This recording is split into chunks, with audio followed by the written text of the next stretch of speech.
السلام علیکم دوستانو، امید لرم چې تاسو به ښه وئ. دا ما یو وایل لوپ کې لږ شانتې ما لږ نور ډیټیل کې درته ووایم، درته وښیم چې څنګه کېږي. نو ما زوړ ټاپکونه چې کوم دي هغه هم پکې راوستل او مخکې ما ویل چې زه تاسو ته لږ ایډوانس هم پکې درته وښیم. نو دې سره به ستاسو لږ مایند هم کلیر شي، ورسره به وایل لوپ باندې هم تاسو پوه شئ. که تاسو ته یاد وي نو مونږ اوله کې اف سټیټمنټ هم ویلی و، اف سټیټمنټ هم ویلی و. هغې کې یو اګزامپل ما تاسو ته درکړی و چې هغه هایټ او ایج پکې مونږ به غوښتل، او هغې نه بعد که چېرته ایج صحیح و نو مونږ به ویله چې یو آر سلیکټډ، او که چېرته دواړه صحیح و نو سلیکټډ و، او که نه و نو ورته ویله به چې سوري. نو همدغه رنګ کې بیا هغې نه بعد مونږ فنکشن کې هم مونږ داسې کار وکړو، د مین باډي نه بار مونږ فنکشن ډیفاین کو، او هغې نه بعد هغه فنکشن چې دی مونږ ورته مین باډي کې ورته کال وکړو. نو فنکشن بار چې مونږ ډیفاین کړی و هغې کې مونږ په نوم باندې رول په نوم باندې یو فنکشن جوړ کړو. هغې کې دننه مونږ اف سټیټمنټ او اف سټیټمنټ هم یوز کړو، لکه مخکې مونږ تش اف سټیټمنټ کړی و، بیا هم په دې فنکشن کې اف سټیټمنټ یوز کړو او هغه مونږ مین باډي کې کال کوو. نو راځئ چې اوس همدغه اف سټیټمنټ په فنکشن کې بار مونږ ډیفاین کو، او مونږ ورته اوس دننه ورته کال کوو، په وایل لوپ کې دننه به ورته مونږ کال وکړو. نو دې کې به څنګه چلو شي،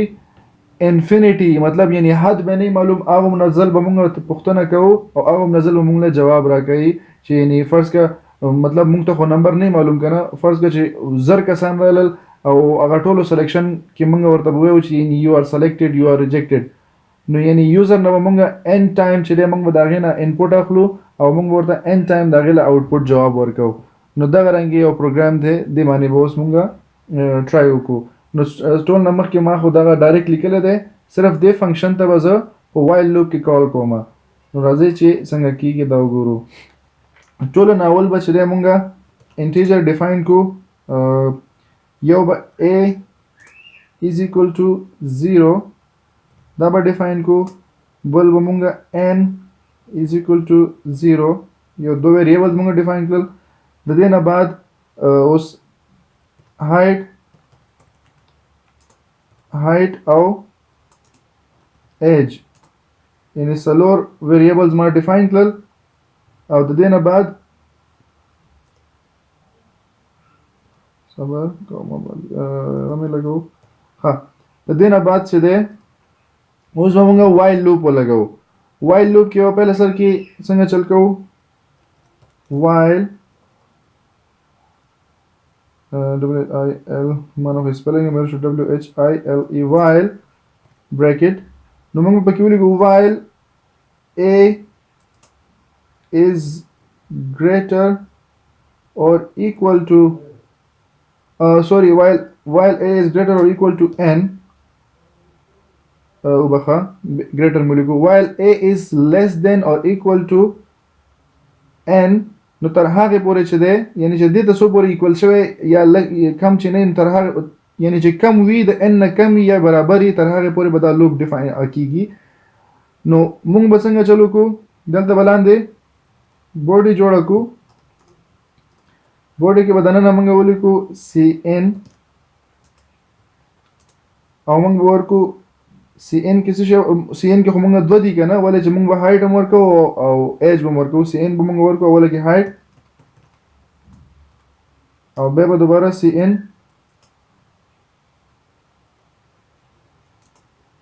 ایج. صحیح شو. نو دا دواړه به مونږ cn راکړي. نو مونږ به وله سی آوټ کې څه شی ورکو، سی آوټ کې به وله مونږ ورکو سی آوټ کې به مونږ ډایرکټ فنکشن ته کال وکړو، لکه څنګه چې مخکې مونږ فنکشن ته په مین کې کال کوو، رول بریکټ. دلته به مونږ ولیکو هایټ کوما ایج سیمیکولن. دا بند شو. که مونږ همداسې پرېږدو نو دا به بار به هغه کېږي که نه، لکه دلته به دا خو همیشه دپاره داسې دی که نه، همیشه دپاره به حقیقت 0 وي، دا به هم 0 نو دواړه 0 دي، نو صرف یو ځل به دا آوټپوټ راشي. مونږ خو دا نه غواړو. مونږ به څنګه چل کوو چې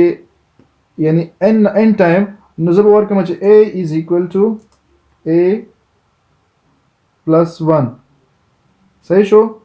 او بخه دلته n is equal to 0 n is equal to 1 بکو ځکه چې بیا دوباره equal راځي نو دلته به زه ورکړم n is equal to n plus 1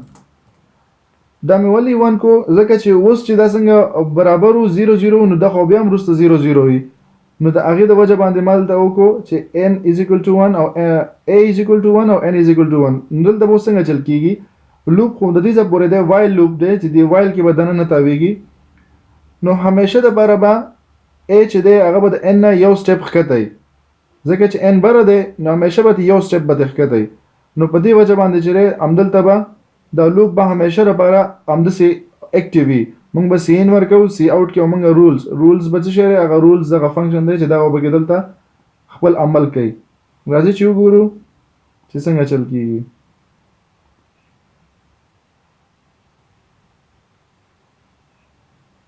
ښه دلته اوس پهله سر کې موږ څه شی هایټ دی او پهله هایټ دی بیا ایج دی نو هایټ به زه ورکړم فرض کړه 6 او بیا ایج 18 ما ته یو آر سلیکټډ خو لاندې دا وګوره اوس هم بلینکینګ کوي نو زه اوس مثال خبره زه اوس 7 ورکوم او دا بل ورله 14 ورکوم نو ما ته به یو آر انډر ایج همدغه رنګ کې چې فرض کړه زه اوس یو ورله 20 یو ورله 8 ورکم او بل ولا 19 ورکم مطلب ګوره زه چې اوس هر څه کوم ماله به دا جوابونه راکوي زه چې څومره ځل د دې نه تپوسونه کوم ماله به هماغه جوابونه راکوي یو آر سلیکټډ یو آر انډر ایج تر د هغې پورې تر څو پورې چې بس ما خپله نه بس کړي انفینیټي ټایم به ما نه تپوسونه کېږي او انفینیټي ټایم به زه وله جواب ورکوم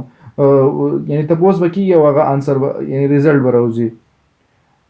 دا یو فایده ده د وایل لوپ یعنی مخکې به موږ یو ځل لیکو او هغې به موږ پرنټ کوو او بیا هغې نه بعد به دوباره بیا موږ کمپایل کوو بیا به هم لیکو نو د هغې نه هغې اوس څنګه دی اوس ډایرکټ دلته لوپ ډایرکټ تاو شي او واپس د سر نه شي او موږ له واپس هماغه انسر راکوي یعنی دوباره بیرته شاته تللو او بیا کمپایل کېدلو ضرورت نشته دی دا یو اگزامپل و د وایل لوپ او دې کې ستاسو به لږ وروسته بیسیک هم لږ سټرونګ شي چې هغه مخکې موږ تاسو ته ما کړي یعنی هغه اف سټیټمنټ مې پکې یوز کو رول په فنکشن کې مې یوز کو او بیا مې فنکشن په مین بوډي کې ورته کول وکړو او هغې موږ له آوټپوټ راکړو